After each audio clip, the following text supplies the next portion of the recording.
ನಾವು ಹಿಂದಿರೋದೇ ಒಳ್ಳೇದು ಮಗ. ಮೊದಲೇ ಗೀತಾರಪ್ಪನ ಕೈಯಿಂದ ಬೇಜಾನ್ ಹೊಡೆದ ತಿನ್ಸ್ಕೊಂಡಿದೀವಿ.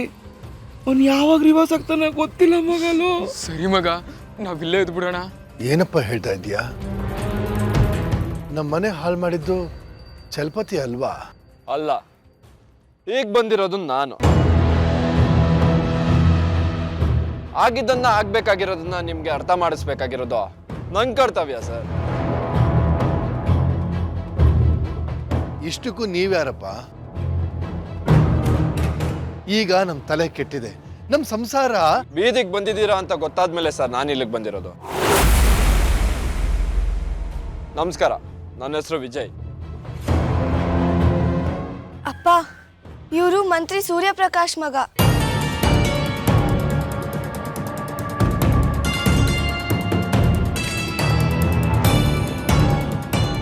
ಏನ್ ಸರ್ ನೀವು ನಮ್ಗೆ ಅನ್ಯಾಯ ಆಗಿದೆ ಅಂತ ಅದನ್ನ ಸರಿ ಮಾಡಕ್ ಬಂದ್ರಾ?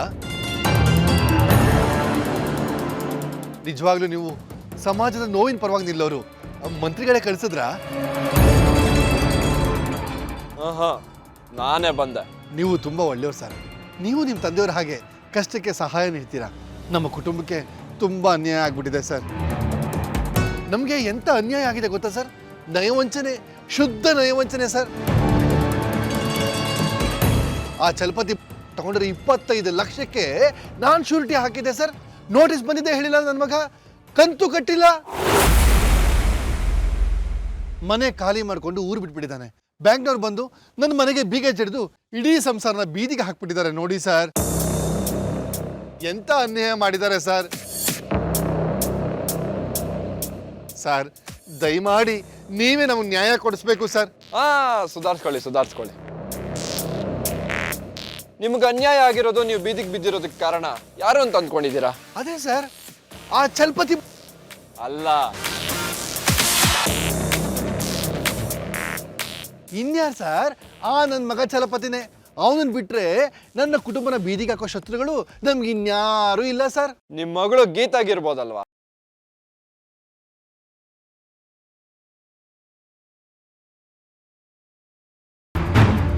ಇವಳಿಗೂ ಇದಕ್ಕೂ ಯಾವ ಸಂಬಂಧನೂ ಇಲ್ಲ ಸರ್. ಇವಳು ಕಾಲೇಜಲ್ಲಿ ಓದ್ತಾ ಇದ್ದಾಳೆ. ಅದೇ ಕಾಲೇಜಲ್ಲಿ ನಾನು ಓದ್ತಾ ಇದ್ದೀನಲ್ವಾ? ಓಹ್, ಹೌದಾ ಸರ್? ನನಗೆ ಗೊತ್ತಿರಲಿಲ್ಲ. ತಿಳ್ಕೊಳ್ಳಿ.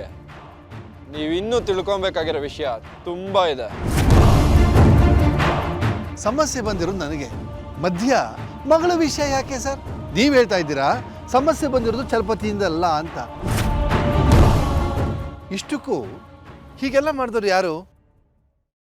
ನಾನೇ.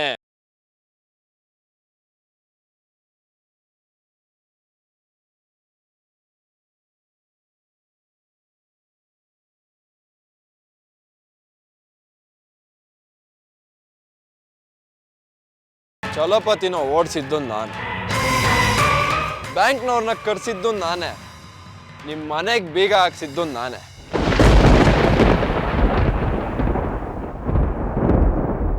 ನಿಮ್ಮ ಮನೆಯವ್ರನ್ನೆಲ್ಲ ಬೀದಿಗೆ ತಂದಿದ್ದು ನಾನೇ.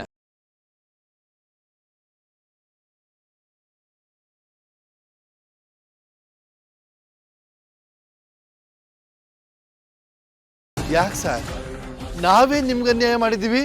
ಅನ್ಯಾಯ ಮಾಡಿದ್ದು ನೀವಲ್ಲ,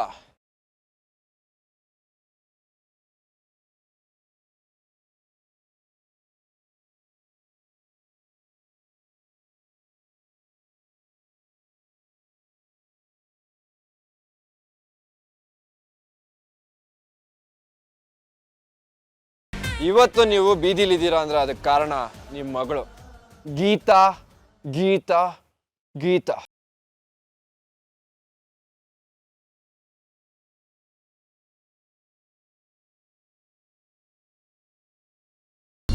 ಏನು ಹೇಳ್ತಿದ್ದೀರಾ? ವಿಜಯ್ ಕಾಣೋ ಥರ ಇಲ್ಲ ಅಂತ ಅನ್ಸುತ್ತೆ. ಅದನ್ನು ನಿನಗೆ ಹೇಳೋದಕ್ಕೆ, ನಿನ್ನ ಕೇಳೋದಕ್ಕೆ ನನಗೆ ತುಂಬ ಮುಜುಗರ ಆಯಿತು. ಯಾಕಂದರೆ ವಿಜಯ್ನ ಪೋಷಿಸಿರೋದು ನೀನು. ಅಕಸ್ಮಾತ್ ನಾನು ವಿಜಯ್ ಮೇಲೆ ಅನುಮಾನ ಪಟ್ಟರೆ ನಿನ್ನನ್ನೇ ಅನುಮಾನಿಸ್ದಾಗುತ್ತೆ. ಮನ್ಸಿಗೆ ಬಂದಿದ್ದನ್ನ ನಾಲ್ಗೆ ಮೇಲೆ ತಂದು ಬಿಡಬೇಕು ರೀ. ದೂರ ನಾಲ್ಗೆ ಏನೇ ಹೇಳಿದ್ರು ನಾವೇನು ಅಂತ ನಮಗೆ ಗೊತ್ತಲ್ವಾ? ಈಗೇನಾಯ್ತು? ಇಲ್ಲ ಬಾನು, ಇಲ್ಲಿ ವಿಜಯ್ನ ಪುಂಡಾಟಿಕೆ ಬಗ್ಗೆ ಒಂದಷ್ಟು ವಿಷಯಗಳು ಇತ್ತೀಚೆಗೆ ನನ್ನ ಕಿವಿಗೆ ಬೀಳಕ್ಕೆ ಶುರುವಾಗಿದೆ. ಆದರೆ ನನಗೆ ಯಾವುದೇ ರೀತಿ ಸ್ಪಷ್ಟ ಮಾಹಿತಿ ಇಲ್ಲ. ಸಾಮಾನ್ಯವಾಗಿ ನಮ್ಮ ಸುತ್ತ ಇರೋ ಜನ ನಮ್ಮ ಮನೆಯ ಹುಳುಕುಗಳನ್ನು ಮುಚ್ಚಿ ಹೊಳಪುಗಳನ್ನು ಹೊಗಳ್ತಾರೆ. ಅಂಥ ಜನರ ಮಧ್ಯೆನೂ ವಿಜಯ್ನ ವಿಷಯ ನನ್ನ ಕಿವಿಗೆ ಬೀಳುತ್ತೆ ಅಂತಂದರೆ ಸ್ವಲ್ಪ ಎಚ್ಚರ ವಹಿಸೋದು ವಾಸಿ ಅನಿಸುತ್ತೆ. ಅಂದರೆ ಎಲ್ಲ ಗೊತ್ತಿದ್ದು ನಾನು ಸುಮ್ಮನಿದ್ದೀನಿ ಅಂತ ನೀವು ಹೇಳ್ತಾ ಇರೋದು? ಹಾಗಲ್ಲ ಬಾನು, ನಿನಗೂ ಎಷ್ಟೋ ವಿಷಯಗಳು ಗೊತ್ತಾಗದೆ ಹೋಗ್ತಾ ಇದೆಯೇನೋ ಅಂತ ಹೇಳಿದೆ ಅಷ್ಟೆ. ನಿನಗೆ ಅವನು ಅಂದರೆ ಪ್ರೀತಿ, ಅವನಿಗೋಸ್ಕರ ಅವನ ಒಳಿತಿಗೋಸ್ಕರ ನೀನು ತುಂಬ ಕಷ್ಟಪಡ್ತಾ ಇದೆಯಾ ಅಂತ ನನಗೆ ಗೊತ್ತು. ಅದನ್ನು ಮೀರಿ ವಿಜಯ್ ಬೇರೆಯವ್ರ ಹತ್ರ ಮಿಸ್ಬಿಹೇವ್ ಮಾಡಿದ್ರೆ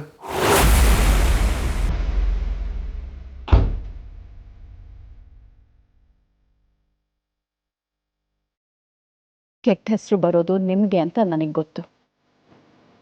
ಆದರೆ ನಮ್ಮ ವಿಜಯ್ ಹಾಗಲ್ಲ, ಹಾಗಿಲ್ಲ. ತುಂಬ ಒಳ್ಳೆಯವನು, ಒಳ್ಳೇದಕ್ಕೆ ಕೂಗಾಡ್ತಾನೆ, ಒಳ್ಳೇದ್ರ ಪರ ಹೋರಾಡ್ತಾನೆ. ಆಗ್ತಿರೋ ಅನ್ಯಾಯಕ್ಕೆ ನನ್ನ ವಿಜಯ್ ಹೊರಟಾನೆ. ಆದರೆ ಮನಸ್ಸಲ್ಲಿ ದ್ವೇಷ ಸಾಧಿಸಲ್ಲ, ಪ್ರೀತಿ ಮರೆಯಲ್ಲ. ಥೇಟ್ ನಿಮ್ಮ ಹಾಗೆ. ಮತ್ತೆ ಜನ ಆಡೋ ಬಾಯ್ನ ನಂಬಿ ನಮ್ಮವ್ರು ಹೀಗೆ ಅಂತ ತೀರ್ಮಾನ ಮಾಡೋದಕ್ಕಾಗತ್ತೇನ್ರಿ? ವಿಜಯ್ಗೆ ನೀವು ಅಂದರೆ ತುಂಬ ಹೆದರಿಕೆ, ಭಯ ಇದೆ. ನಿಮ್ದು ಮರ್ಯಾದೆ ತೆಗೆಯೋ ಕೆಲಸ ಅವನು ಯಾವತ್ತಿಗೂ ಮಾಡಲ್ಲ ರೀ. ಅಲ್ಲ ಬಾನು, ಈ ನೀನು ಅತಿಯಾದ ಪ್ರೀತಿ ವಿಜಯನ ತಪ್ಪು ದಾರಿಗೆ ಹೊರಳಾಗಿ ಮಾಡಿಬಿಟ್ರೆ ಕಾಪಾಡೋದಕ್ಕೆ ನಿಮ್ಮ ಭಯ ಇದ್ದೇ ಇದೆಯಲ್ಲ. ಇಷ್ಟಕ್ಕೂ ಒಂದು ಸದಾ ಕಾಲ ನಡೀತಾ ಇರೋದು ನಿಮ್ಮ ದಾರಿಲಿ. ಸಜ್ಜನಿಕೆ ಅವನಿಗೆ ಹುಟ್ಟಿಂದ ಬಂದಿದೆ. ಸಣ್ಣ ಪುಟ್ಟ ಹುಡುಗಾಟ್ಗೆ ವಯೋಸಹಜ. ಆದರೆ ಒಂದಂತೂ ನಿಜ ರೀ, ವಿಜಯ್ ಇನ್ನೊಬ್ರಿಗೆ ಒಳ್ಳೇದು ಮಾಡೋದ್ರ ಬಗ್ಗೆ ಸದಾ ಯೋಚನೆ ಮಾಡ್ತಾನೆ ಇರ್ತಾನೆ ರೀ. ಮಾಡ್ತಾನೆ ಹೊರತು ಮತ್ತೊಬ್ಬರಿಗೆ ಕೆಟ್ಟದ್ದು ಮಾಡೋದು ಅವನ ವ್ಯಕ್ತಿತ್ವ ಅಲ್ಲ. ಅವನಿಂದ ಒಂದು ಇರುವೆಗೂ ತೊಂದರೆ ಆಗಲ್ಲ. ಒಂದು ಸಣ್ಣ ಇರುವೆನೇ ನನಗೆ ತೊಂದರೆ ಕೊಟ್ರೆ ಒಸ್ಕಾಗ್ತೀನಿ. ಅಂಥದ್ರಲ್ಲಿ ಚೆಲುವೆ ಹುಡ್ಕೊಂಬಂದು ತೊಂದರೆ ಕೊಟ್ಟಿದ್ದಾಳೆ, ಬಿಡ್ತೀನಾ?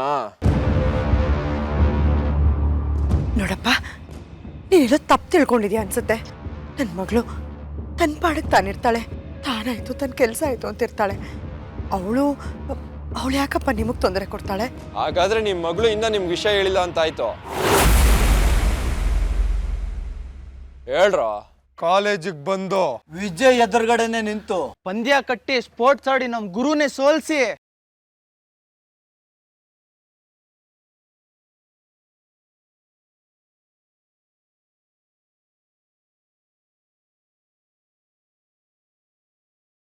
ನಿಲ್ಲಿಸ್ರ.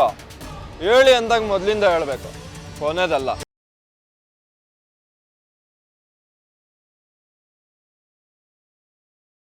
ಗೀತಾ ಹೇಳು, ಸ್ಪೋರ್ಟ್ಸ್ ಅಲ್ಲಿ ಭಾಗವಹಿಸ್ತೀಯಾ?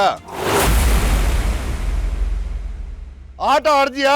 ಹಲೋ, ಮೊದಲು ಹೇಳೋದಕ್ಕೆ ಶುರು ಮಾಡಿರೋ ನನ್ನ ಮಾತು ಕೇಳಿ, ಕ್ಲಾರಿಟಿ ಬರುತ್ತೆ. ನನ್ನ ಪಾಡಿಗೆ ನಾನಿದ್ದೆ. ನನ್ನ ಕಾಲೇಜಲ್ಲಿ ನನ್ನ ಜೊತೆ ಆಟ ಆಡೋಕೆ ಶುರು ಮಾಡ್ದವಳು ನಿಮ್ಮ ಮಗಳು. ಎಕ್ಸಾಮಲ್ಲಿ ಯಾವತ್ತು ಫಸ್ಟ್ ಬರ್ತಿದ್ದವನು ನಾನು. ನನ್ನನ್ನು ಕೆಳಗಾಕ್ಬೇಕು ಅನ್ನೋ ಒಂದೇ ಒಂದು ಕಾರಣಕ್ಕೆ ನನ್ನ ಆನ್ಸರ್ ಶೀಟ್ ಕದ್ದವಳು ನಿಮ್ಮ ಮಗಳು. ಅದರಿಂದ ಗೀತಾ ಕಾಲೇಜಿಗೆ ಫಸ್ಟ್, ನನ್ನ ದೃಷ್ಟಿಲಿ ಫಸ್ಟ್. ವಿಜಯ್, ಈಗಿದೆಲ್ಲ ಬೇಕಾ? ಮುಚ್ಚೆ ಬಾಯಿ. ನಿನ್ ಪುರಾಣ ಅರ್ಧಕ್ಕೆ ನಿಲ್ಸಿದ್ರೆ ಹಾಗೆ, ನನಗೆ ಗೊತ್ತಿಲ್ದಿರೋ ಹಾಗೆ ಮಳ್ಳಿಯಾಗಿ ಏನೇನೋ ಮಾಡ್ತಿದ್ದೀಯಲ್ಲ. ನೀನು ಹೇಳಪ್ಪ. ಆನ್ಸರ್ ಶೀಟ್ ಕದ್ದು ಸುಮ್ಮನಿರ್ಲಿಲ್ಲ. ಅದು CC ಕ್ಯಾಮ್ರಾದಲ್ಲಿ ರೆಕಾರ್ಡ್ ಆಗಿರುತ್ತೆ ಅಂತ ರಾತ್ರಿ ಹಾರ್ಡ್ ಡಿಸ್ಕ್ ಕದಿಯೋಕ್ಕೆ ಕಾಲೇಜಿಗೆ ಫ್ರೆಂಡ್ಸ್ ಜೊತೆ ಬಂದಿದ್ದೆ.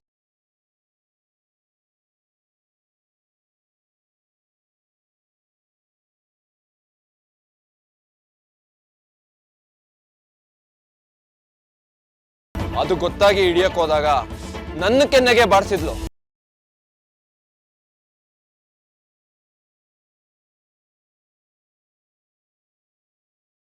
ಕಾಲೇಜ್ ಸ್ಪೋರ್ಟ್ಸ್ ಅಲ್ಲಿ ನನ್ನ ಮೇಲೆ ಪಂದ್ಯ ಕಟ್ಟಿ ಸೋತವ್ರು ಕಾಲೇಜ್ ಬಿಟ್ಟು ಹೋಗ್ಬೇಕು ಅಂತ ಚಾಲೆಂಜ್ ಮಾಡಿ ನನ್ನನ್ನು ಸೋಲ್ಸಿದ್ಲು.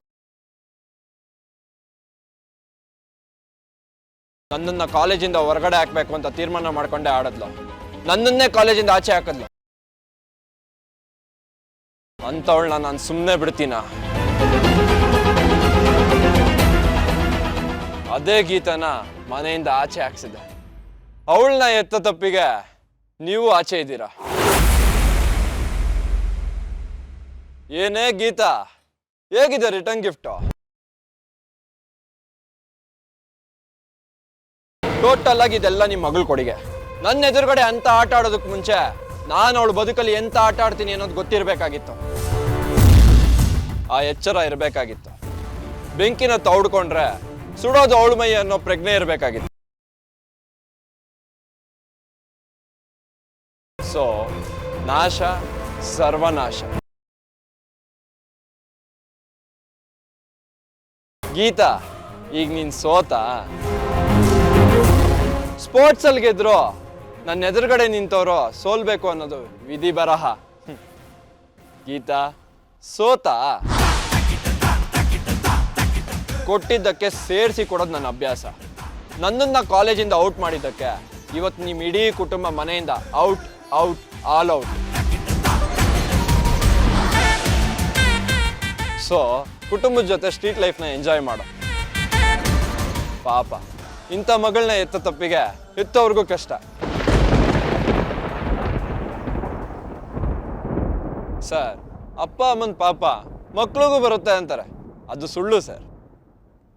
ಮಕ್ಕಳು ಮಾಡಿದ ಪಾಪ ಅಪ್ಪ ಅಮ್ಮನಿಗೂ ಅಟ್ಕಾಯಿಸ್ಕೊಳ್ಳುತ್ತೆ. ಅನುಭವಿಸು. ಬಾಯ್ ಗೀತಾ, ಗುಡ್ ಬಾಯ್.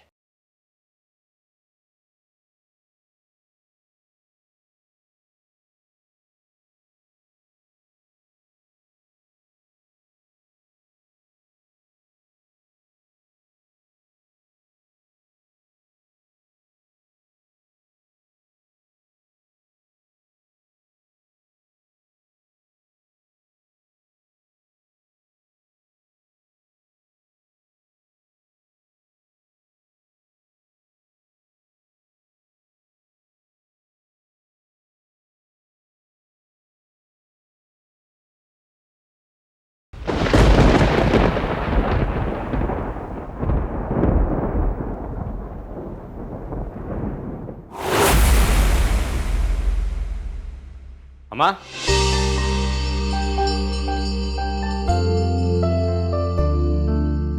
ನಿನ್ನ ಹತ್ರ ಮಾತಾಡ್ಬೇಕಿತ್ತು. ಇಬ್ರು ಒಟ್ಟಿಗೆ ಬಂದಿದ್ದೀರಾ ಅಂದ್ರೆ ಯಾವುದೋ ಒಂದು ವಿಷಯ ತಗೊಂಡ್ ಬಂದಿದ್ದೀರಾ ಅಂತ ಆಯ್ತು. ಹೌದು, ನಮ್ಮ ಜೀವನದ ವಿಷಯ. ಜೀವನ? ಓಹೋ, ಚಿಕ್ಕ ಮಕ್ಕಳ ಬಾಯಲ್ಲಿ ದೊಡ್ಡ ವಿಷಯದ ಪ್ರಸ್ತಾಪ. ಏನ್ರಯ್ಯ ಇವತ್ತಿನ ಸಬ್ಜೆಕ್ಟು? ನಾವಿಬ್ರು ನಿಜವಾಗ್ಲೂ ನಿನ್ನ ಮಕ್ಕಳೇನಾ ಅಮ್ಮ?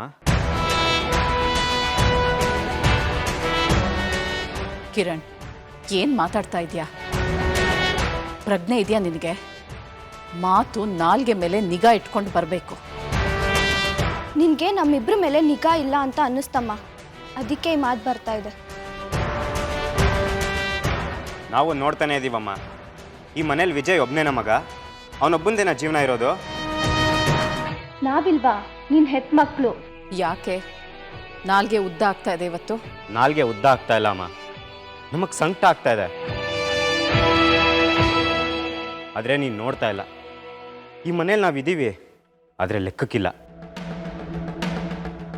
ಅಪ್ಪನಿಗೆ ಸಮಸ್ಯೆ ಬಂತು ಅಂದರೆ ಹೋಗಿ ಸಮಾಧಾನ ಮಾಡ್ತೀಯ. ಅಣ್ಣನಿಗೆ ಸಮಸ್ಯೆ ಬರೋದಕ್ಕೆ ಮುಂಚೆನೇ ಹೋಗಿ ಅವನ ಪರ ನಿಲ್ತೀಯ. ಆದರೆ ನಮ್ಮನ್ನ ಮರ್ತೇ ಬಿಡ್ತೀಯ. ನಾವೇನ್ ಓದ್ತಿದ್ದೀವಿ, ಎಲ್ಲಿ ಹೋಗ್ತಿದ್ದೀವಿ, ನಮ್ಮ ಸಮಸ್ಯೆಗಳೇನು, ನಮ್ಗಿರೋ ಒದ್ದಾಟ ಯಾವುದು ಅಂತ ಕೇಳೋರಿಲ್ಲ. ಇದನ್ನೆಲ್ಲ ನೋಡ್ತಾ ಇದ್ರೆ ನಾವು ನಿಮ್ಮ ಹೊಟ್ಟೆಲಿ ಹುಟ್ಟೇ ಇಲ್ಲ, ವಿಜಯ್ ಮಾತ್ರ ಹುಟ್ಟಿದ್ದಾನೆ ಅಂತ ಅನಿಸ್ತಾ ಇದೆ.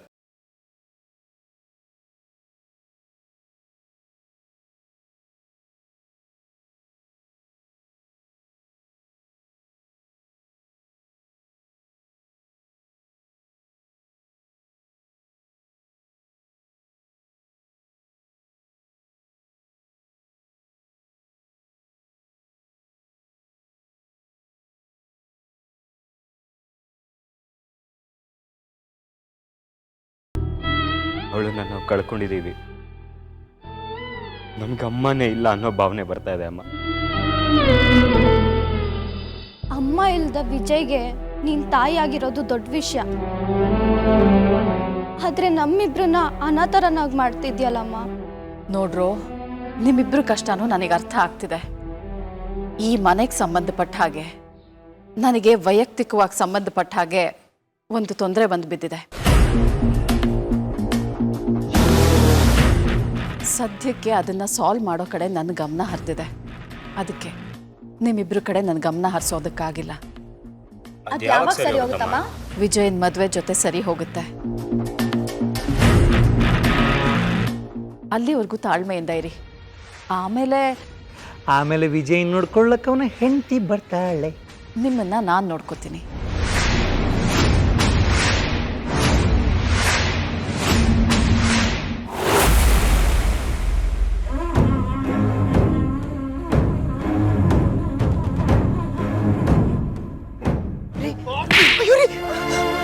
ಯಾಕ್ರಿ ಗೀತಾ, ನೀನ್ ಈ ಕಡೆ ಬಾಬಾ. ನನ್ನ ಮನೆ ಹಾಳು ಮಾಡ್ಬಿಟ್ಟಿಯಲ್ಲೇ. ಸಮಾಧಾನ ಮಾಡ್ಕೊಡ್ರಿ. ಏನ್ ಮಾಡ್ತಿದ್ದೀರಿ? ನಿಲ್ಸಿ ನೀವು. ಏನಾಗಿದೆ ನಿಮ್ಗೆ? ತಪ್ಪು ಮಾಡಿರೋದು ಅವಳೆಲ್ಲ ರೀ. ಅವನು ಆ ಮಂತ್ರಿ ಮಗ. ಅವನು ಯಾಕೆ ತಪ್ಪು ಮಾಡ್ದ? ಅದಕ್ಕೆ ಕಾರಣ ಹೇಳು. ನಿನ್ ಮಗಳು ತಾನೆ? ಅಲ್ಲಲ್ಲ, ಎಂತ ಮಳ್ಳಿನೇ ಇವಳು. ನನ್ನ ಬೆನ್ನಿಂದ ಎಂತೆಂತ ಆಟ ಆಡ್ತಾಳೆ. ಇವಳನ್ನ ಹೊಡೆಯೋದ್ರಿಂದ ಏನ್ ಪ್ರಯೋಜನ? ಜನ ಎಲ್ಲ ನೋಡ್ತಾ ಇದಾರೆ. ಅದನ್ನ ಸಮಾಧಾನವಾಗಿ ಕೂತ್ ಮಾತಾಡ್ಬೋದಲ್ಲ. ಇನ್ನೆಲ್ಲೇ ಸಮಾಧಾನ ಸುಶೀಲಾ? ಎಲ್ಲ ನಿನ್ನ ಮಗಳು ಸರ್ವನಾಶ ಮಾಡ್ಬಿಟ್ಲಲ್ಲ. ದುಶ್ಮನ್ ಕಹಾ ಹೇ ಅಂದ್ರೆ ಬಗಲ್ ಮೇ ಅಂದ್ರಂತೆ. ಅಲ್ಲ ಕಣೆ, ಕಂಕ್ಳಲ್ಲೇ ಇದ್ಕೊಂಡು ನಮ್ಮನ್ನ ಬೀದಿಗೆ ತಳ್ಬಿಟ್ಲಲ್ಲೇ. ನಿನ್ನ ಅಡಿಗೆ ಆ ಕಡೆ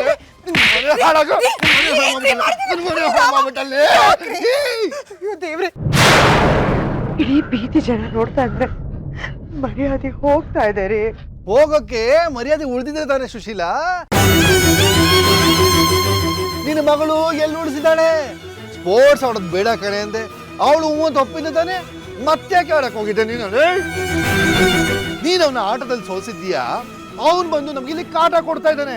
ಏನೇ ಸುಶೀಲಾ, ನನ್ನ ಮಗಳು ಇಡೀ ಕಾಲೇಜ್ಗೆ ಫಸ್ಟ್ ರ್ಯಾಂಕ್ ಬಂದ್ಬಿಟ್ಟಿದ್ದಾಳೆ ಅಂತ ಪಾನಿಪುರಿಗೆ ಶಿಫಾರಸ್ ಮಾಡಿದ್ಯಲ್ಲ. ಇವಳು ಫಸ್ಟ್ ಬಂದಿದ್ದು ಯಾವ್ದ್ರಿಂದ? ಆ ಮಂತ್ರಿ ಮಗನ ಪೇಪರ್ ಕದ್ದಿದ್ರಿಂದ. ಇದರಲ್ಲಿ ಏನೇ ಇದೆ ಹೆಗ್ಗಳಿಕೆ? ಅಪ್ಪ ಅವ್ರ ಪರೀಕ್ಷೆ ಕಾಪಿ ಮಾಡ್ತಿದ್ದ ಅಪ್ಪ. ಅವನೇನಾದ್ರೂ ಮಾಡ್ಕೊಂಡು ಸಾಲಿ, ನಿನ್ಗೆ ಯಾಕೆ ಬೇಕು ಅವನು ಉಸಾಬರಿ? ತಗೊಂಡು ಬಿಟ್ಟು ಅಮ್ಮ ಅಂತೆ. ಅಮ್ಮ ನಿಮ್ಮಮ್ಮ ಅಲ್ಲ. ಇವತ್ತು ಆ ದೇವರೇ ಅಡ್ಡ ಬಂದು ನಿಂತರು ನಿನ್ನ ಬಿಡಲ್ಲ ಕಣೆ.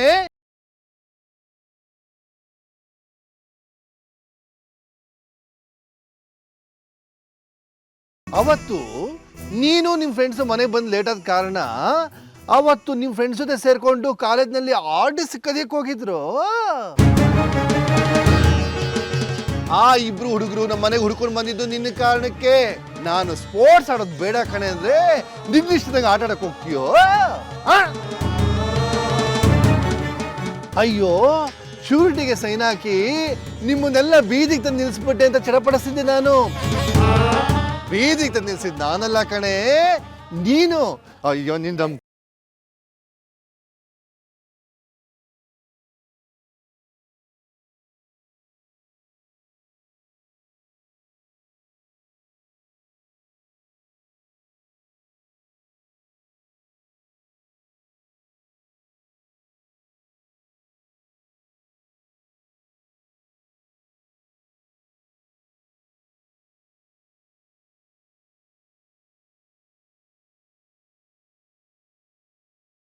ನನ್ನ ಮನೆ ಹಾಳಾಗೋಯ್ತು.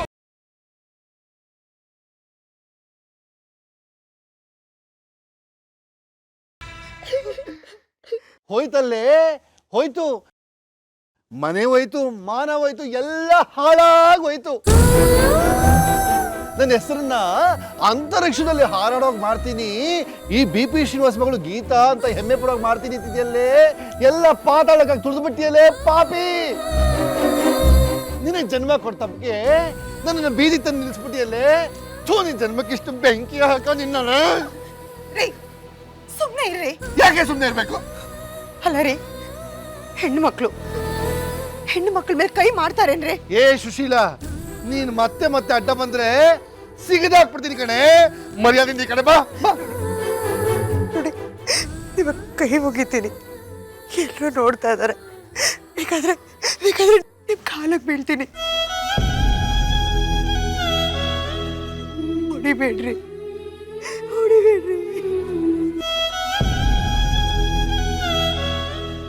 ಯಾಕೆ ಹೊಡಿಬಾರ್ದು?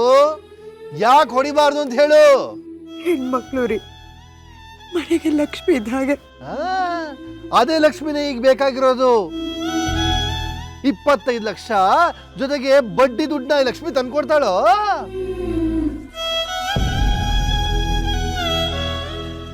ಈಗ ಅದನ್ನೆಲ್ಲ ಬಿಟ್ಬಿಡಿ. ಕಂಟ್ಕ ಬಂದು ಕೂತಿದೆ, ಅದಕ್ಕೆ ಏನ್ ಮಾಡ್ಬೇಕು ಅಂತ ಯೋಚನೆ ಮಾಡ್ರಿ. ಯೋಚನೆ ಮಾಡಕ್ಕೆ ಏನೇ ಇದೆ ಸುಶೀಲಾ? ಕಂಟಕ ತಂದವ್ರು ಯಾರು? ಇವಳು, ಈ ಗೀತಾ. ಇವಳೇ ಇದನ್ನ ಪರಿಹಾರ ಮಾಡಬೇಕು.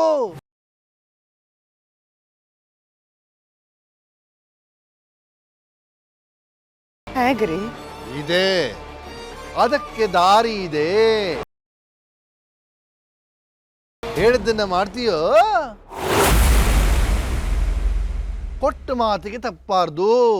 ಮಾಡ್ತೀಯ ತಾನೇ? ಹೇಳೇ.